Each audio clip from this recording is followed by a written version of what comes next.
जिरं, चिंच, लसूण, टमाटा, थोडासा शेंगदाणे, मिरची आणि कोथिंबीरची चटणी. पहिल्यांदा शेंगदाणा भाजून घ्यायचं, कडक असं शेंगदाणा भाजून घ्यायचं.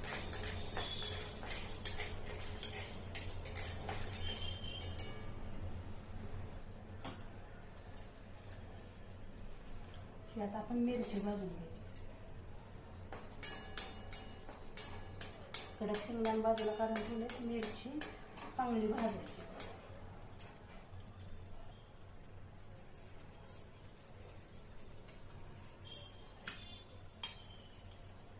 त्यात आपण थोडंसं तेल टाकायचं.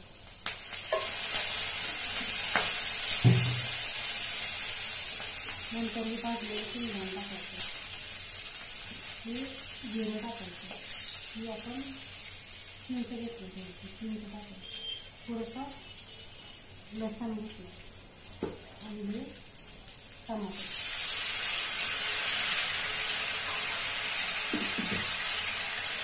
हे थोडंसं भाजल्यानंतर 1 मिनिट भाजल्यानंतर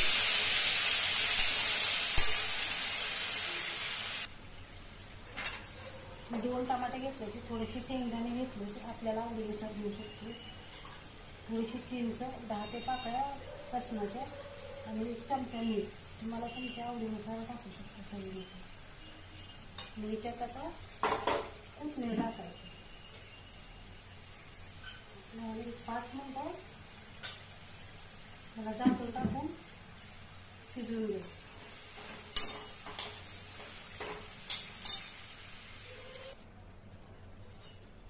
आता पाणी सुटले, थोडीशी हळद टाकायची.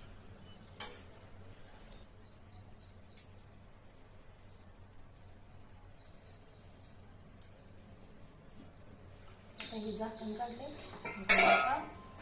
आता टमाटा मऊ झालाय, मिरची शिजली आहे, लसूण शिजलाय. आता त्याला मिक्सरवर वाटून घ्यायचं. जरा थंड करायचं आणि मिक्सरवर ग्राइंड करून घ्यायचं किंवा बारीक करून घ्यायचं.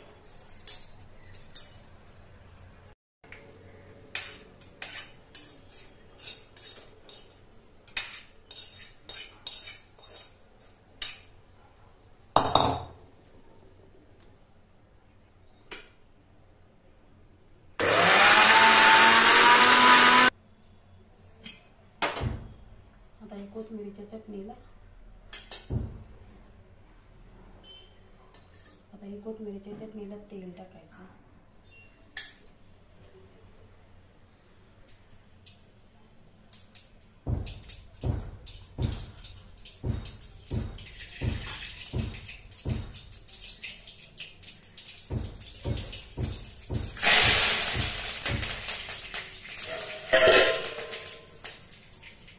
आता हे आपण ह्याच्यात चटणीला फोडणी द्यायची.